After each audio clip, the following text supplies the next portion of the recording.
want to take a little bit of time to sort of go over ideas and plans and things that I had been up to over the last while. I had a pretty busy year. I had connected with a childhood friend of mine's brother who runs a much larger establishment than I do just across the board, and I had the opportunity to work on some larger content that I'm not totally used to doing. The channel is called Missed the Part. He specializes in mostly Spider-Man, but Marvel, Star Wars, and nerd culture what-if stories. I got a bit wrapped up in that. I started working with him in I think he and I first spoke probably in the fall of last year, and then we finally started devising a project together in the early parts of this year. It took a long time, but we had a few things come to fruition from that. He and I created a not often supported podcast.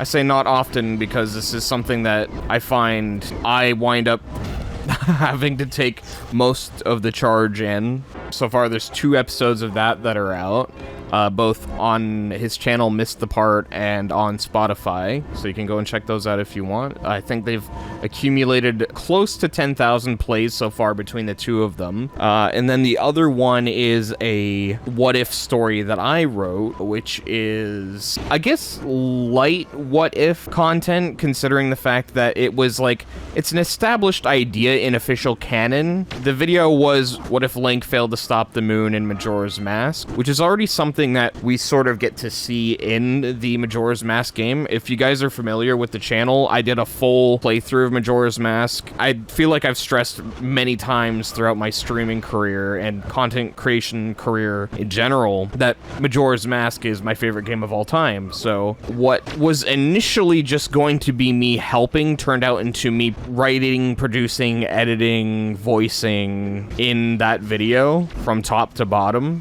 and I felt pretty good about it. I think a lot of the reason why that collaboration sort of fell through, and it's like, it's not that we're on bad terms or anything, it's just that his people very much, they're his fans, you know, they're fans of his content. While a bunch of people did enjoy the video, despite what was in the credits, everyone was recognizing him for it, and I was thankful to get to do something bigger than what I'm used to doing, but also a bit sour that I was doing all that extra work for someone else, because that was work that had come through at the start of the year and didn't come to fruition until much later. It was an interesting side thing that I was doing, and again, I don't imagine that it's the last I'll ever work with him on anything, but I certainly know that the gaming what-if content made me think, if I had the chops to make that happen for someone else, then I absolutely have the chops to make that happen for myself. So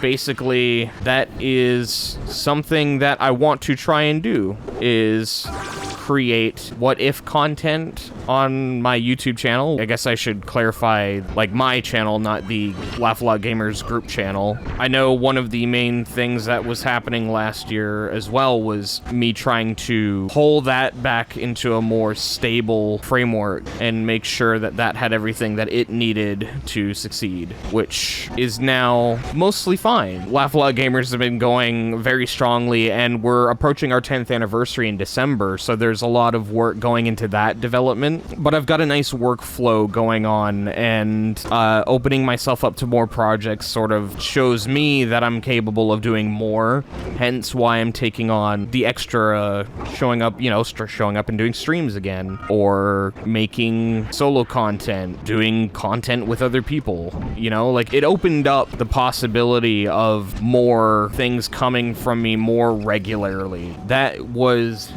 a lot of what was happening while I was away. So it's certainly a lot of interesting experiences over what feels like a very, very short amount of time. Very much so.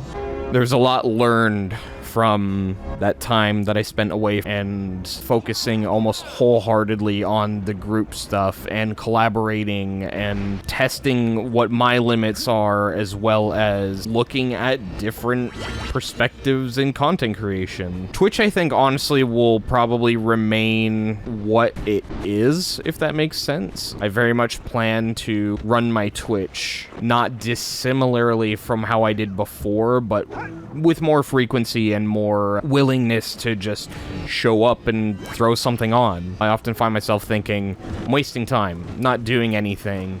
I seem to be seeing that happen quite a lot with the content space, is people feeling like they're not doing enough. And funnily enough, a lot of the people you wind up talking to, it's like, oh, that's all part of the gig. It's like, yep, starting to learn that. So yeah, very, very grateful to everyone that I've got to work with over the last little bit there. A lot of good things happening.